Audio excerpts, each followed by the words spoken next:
करेंगे thought of the day की, जो आज का हमारा मोटिवेशनल पावरफुल थॉट है कि जो जैसा बोता है वैसा ही काटता है। हम में से हर एक व्यक्ति, हमारे जो काम आज हम कर रहे हैं वही हमें भविष्य में उन कामों के परिणाम के रूप में प्राप्त होंगे।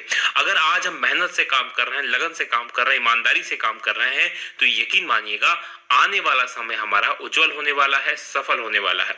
वहीं हम हमारे काम में मक्कारी कर रहे हैं, हम काम को अच्छे से नहीं कर रहे हैं, तो आने वाले समय में हमें बहुत परेशानियां उठानी पड़ सकती हैं। तो आप जैसा आज करेंगे वैसा ही आपको कल फल मिलेगा। इसी थॉट के साथ आगे बढ़ेंगे, बात करेंगे क्विक रिवीजन कल के पड़ेगा करंट अफेयर के प्रश्नों का। पहला प्रश्न है कि रोजर पेनरोज, रेनहार्ड गेंजेल और एंड्रिया गेज को भौतिकी का नोबेल पुरस्कार किस खोज के लिए दिया जाएगा? तो ये ब्लैक होल के लिए। दूसरा प्रश्न, विश्व अंतरिक्ष सप्ताह कब से कब तक मनाया जाता है? तो ये 4 से लेकर 10 अक्टूबर तक। तीसरा प्रश्न है कि क्वाड देशों के विदेश मंत्रियों की दूसरी बैठक कहां आयोजित हुई? तो ये टोक्यो जापान में हुई। चौथा प्रश्न के प्रसार भारती और किसके बीच नई कृषि तकनीकों के प्रसार के लिए समझौता हुआ है? और ये इफ्को के बीच में हुआ है।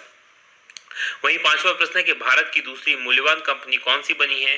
तो ये टीसीएस बनी है। और छठवां प्रश्न है कि भारतीय तटरक्षक बल के किस गश्ती पोस्ट का औपचारिक रूप से कट्टुपल्ली में अनावरण किया गया है? तो इस पोत का नाम है विग्रह। और सातवां प्रश्न है कि कौन सा हवाई अड्डा एएआई का पहला 100% सौर ऊर्जा से चलने वाला हवाई अड्डा बना है? और ये पुडुचेरी हवाई अड्डा बना है। आठवां प्रश्न है कि किस राज्य की मशहूर मिर्च डले खुर्सीनी को जीआई टैग मिला है? और ये सिक्किम की मिर्च है। और नवा प्रश्न है कि किस राज्य के मुख्यमंत्री ने एंटी एयर पॉल्यूशन कैंपेन का शुभारंभ किया है? तो ये दिल्ली के मुख्यमंत्री के द्वारा किया गया। और 10वां प्रश्न है कि किस देश के बल्लेबाज नजीब तारकई का सड़क दुर्घटना के बाद निधन हो गया है? और ये अफगानिस्तान के थे। ये थे हमारे कल के पढ़ेंगे करंट अफेयर के प्रश्नों का क्विक रिवीजन। आगे बढ़ेंगे, आज के प्रश्नों की बात करेंगे। और आज के प्रश्न में आगे बढ़ने से पहले मैं आप लोगों से निवेदन करूंगा, अगर आपको वीडियो पसंद आता है तो प्लीज इस वीडियो को अपने दोस्तों के साथ शेयर करें, अपने व्हाट्सएप के स्टेटस पे डालें और व्हाट्सएप ग्रुप में भी डालना मत भूलें। और जो ऐसा करते हैं मुझे कमेंट करके जरूर बताएं। अब पहला प्रश्न आपके सामने आ गया है कि 2020 का रसायन का नोबेल पुरस्कार किन्हें प्रदान किया जाएगा? और ये जो पुरस्कार दिया जाएगा इमैनुअल कारपेंटियर और जेनिफर ए डोडना को दिया जाएगा। यानी कि ए ऑप्शन प्रश्न का सही उत्तर है। अब क्यों दिया जाएगा ये जान लीजिए आप। तो इस वर्ष का जो रसायन का नोबेल पुरस्कार ये 2 महिलाओं को दिया जा रहा है। पहली है फ्रांस की वैज्ञानिक इमैनुअल कारपेंटियर और दूसरे हैं अमेरिका की वैज्ञानिक जेनिफर ए डोडना। ये आपको याद रखना है। और किस लिए? जीनोम एडिटिंग के लिए संयुक्त रूप से ये पुरस्कार इनको दिया जाना है। इन दोनों वैज्ञानिकों ने जीन टेक्नोलॉजी के लिए एक टूल विकसित किया है और इस टूल का नाम है CRISPR। इसको कहा जाता है CAS9। ये विकसित किया है और इससे जेनेटिक सीजर्स नाम दिया गया है। बात करेंगे नोबेल पुरस्कारों की, तो 1901 में इसकी शुरुआत हुई। ये शांति के क्षेत्र में, साहित्य के क्षेत्र में, भौतिकी के क्षेत्र में, रसायन, चिकित्सा और अर्थशास्त्र के क्षेत्र में दिया जाता है। और स्वीडन के वैज्ञानिक थे अल्फ्रेड नोबेल, उनकी याद में नोबेल फाउंडेशन के द्वारा ये पुरस्कार हर साल दिए जाते हैं। बात पिछले करंट अफेयर में जो दो नोबेल पुरस्कार दिए गए हैं उनकी करें, तो 2020 का जो भौतिकी का नोबेल पुरस्कार है ये रोजर पेनरोज, राइनहार्ड गेंजेल और एंड्रिया गेज को, ये इनकी खोज जो संबंधित है ये अंतरिक्ष में मौजूद ब्लैक होल से संबंधित है। वहीं 6 अक्टूबर को मैंने आपको बताया था कि चिकित्सा का नोबेल पुरस्कार ये हेपेटाइटिस सी वायरस की खोज के लिए अमेरिका के हार्वे जे अल्टर, चार्ल्स एम राइस और ब्रिटेन के माइकल ह्यूटन को दिया जाएगा। बात दूसरे प्रश्न की करेंगे कि विश्व कपास दिवस कब मनाया जाता है? तो विश्व कपास दिवस 7 अक्टूबर को मनाया जाता है। यानी कि बी ऑप्शन प्रश्न का सही उत्तर है। डिटेल लिख लीजिए क्या है। तो दुनिया भर में 7 अक्टूबर को विश्व स्तर पर वर्ल्ड कॉटन डे या विश्व कपास दिवस के रूप में मनाया जाता है और उद्देश्य है कि कपास का जो फायदे हैं उनके बारे में लोगों को जागरूक किया जाए। इस दिन को मनाने की घोषणा कब हुई थी? तो 7 अक्टूबर 2019 को इसको मनाने की घोषणा हुई थी और इसी दिन पहली बार इसको मनाया गया था। और जेनेवा में जो विश्व व्यापार संगठन है यानी कि WTO, वर्ल्ड ट्रेड ऑर्गेनाइजेशन, उसके द्वारा इसको मनाने की घोषणा की गई थी। बात तीसरे प्रश्न की करेंगे कि भारत और किस देश के बीच साइबर सुरक्षा के क्षेत्र में सहमति पत्र की स्वीकृति हो गई है? और ये हुई है भारत और जापान के बीच में। यानी कि डी ऑप्शन प्रश्न का सही उत्तर है। डिटेल लिख लीजिए क्या है। तो केंद्रीय मंत्रिमंडल ने भारत और जापान के बीच में जो साइबर सुरक्षा है उससे संबंधित जो क्षेत्र है उन क्षेत्रों में सहमति पत्र पर हस्ताक्षर को मंजूरी दे दी है और इस समझौते से आपसी हितों के जो क्षेत्र है, खासकर साइबर सुरक्षा को लेकर, उनके बीच दोनों देशों में सहयोग बढ़ेगा। और इन क्षेत्रों में शामिल है क्षमता निर्माण, महत्वपूर्ण जो इंफ्रास्ट्रक्चर है उसकी सुरक्षा, उभरती जो टेक्नोलॉजीज है उसमें सहयोग, साइबर सुरक्षा के जो खतरे हैं और दुर्भावनापूर्ण जो साइबर सुरक्षा गतिविधियां होती है उनके बारे में सूचनाओं का आदान प्रदान करना। बात जापान की करते हैं। यहाँ की राजधानी टोक्यो है। यहाँ के प्रधानमंत्री अब कौन बन गए हैं? तो योशिहिदे सुगा यहाँ के नए प्रधानमंत्री बन गए हैं और मुद्रा यहाँ की येन है। अब पिछले करंट अफेयर में मैं आपको जापान के बारे में बताऊं, उसके बाद हम मैप में चल पड़ेंगे। तो बात जापान की करें तो भारत और जापान के बीच में नौसैनिक चौथा नौसैनिक अभ्यास 26 सितंबर से शुरू हुआ है उत्तरी अरब सागर में, और जिन एक्स के नाम से इसको जाना जा रहा है, तो ये आप याद रखेंगे, जापान इंडिया एक्सरसाइज के नाम से। वहीं योशिहिदे सुगा जो है इस देश के नए प्रधानमंत्री बन गए। अब आगे बढ़ेंगे, बात करेंगे हम मैप में जापान की। तो जैसा कि आप स्क्रीन पर देख पा रहे हैं, हमारा भारत, और हमारे भारत से अगर आपको जापान जाना है तो मूव करना पड़ेगा पूर्व की तरफ। पूर्व में आप जाएंगे, ये म्यांमार, और ऊपर ये देखेंगे चाइना। चाइना को क्रॉस करने के बाद में ये जो देश आपको दिखाई दे रहा है, ये देश जापान है। जापान की राजधानी आप देखेंगे तो टोक्यो है यहाँ पर स्थित, ये जापान की राजधानी है। ऊपर इसकी सीमा जो है वो रूस के द्वीपों के पास में लगती है, साथ में नहीं लगती, उनके पास तक पहुंच जाता है। इधर इसके जापान के द्वीप यहाँ ताइवान तक पहुंचते हैं, और इधर इसके द्वीप साउथ कोरिया तक स्थित है। आगे बढ़ेंगे, बात करेंगे अगले प्रश्न की।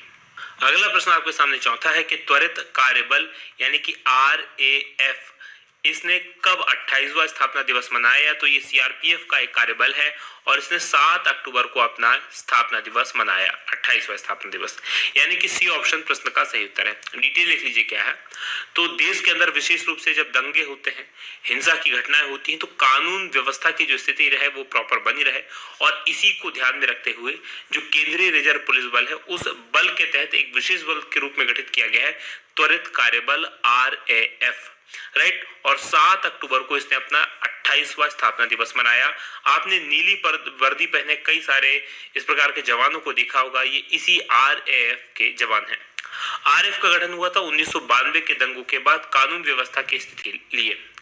बात करेंगे पांचवें प्रश्न की कि नागर विमानन सुरक्षा ब्यूरो के नए महानिदेशक कौन बनाए गए हैं?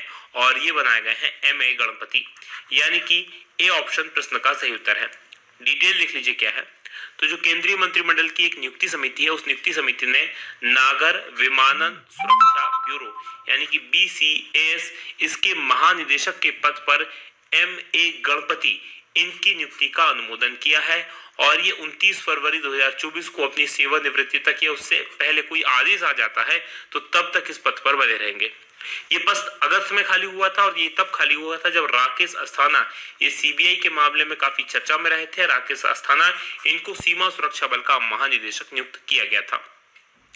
बात करेंगे छठवें प्रश्न की कि एसबीआई के नए चेयरमैन किन्हें नियुक्त किया गया है? तो ये नियुक्त किए गए हैं दिनेश कुमार खारा, यानी कि बी ऑप्शन प्रश्न का सही उत्तर है। डिटेल लिख लीजिए क्या है। तो दिनेश कुमार खारा, इनको एसबीआई यानी कि भारतीय स्टेट बैंक के चेयरमैन के रूप में नियुक्त किया गया है, और इन्होंने स्थान लिया है अभी तक जो चेयरमैन थे रजनीश कुमार इनका। दिनेश कुमार खारा की बात करें तो इनका कार्यकाल 3 साल का होने वाला है, और दिनेश कुमार खारा को अगस्त 2016 में 3 साल के लिए एसबीआई के प्रबंध निदेशक के रूप में नियुक्त किया गया था। बात करेंगे एसबीआई की, तो इसकी स्थापना 1 जुलाई 1955 को हुई थी, जिसका मुख्यालय मुंबई में है, और अध्यक्ष दिनेश कुमार खारा हैं।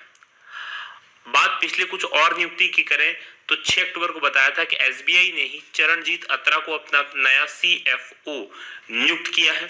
इसके अलावा 5 सितंबर को मैंने आपको बताया था कि एस कृष्णन पंजाब और सिंध बैंक के नए एमडी और सी होंगे, और 5 ही सितंबर को बताया था कि वीके यादव को रेलवे बोर्ड के पहले सीईओ के रूप में नियुक्त किया गया है।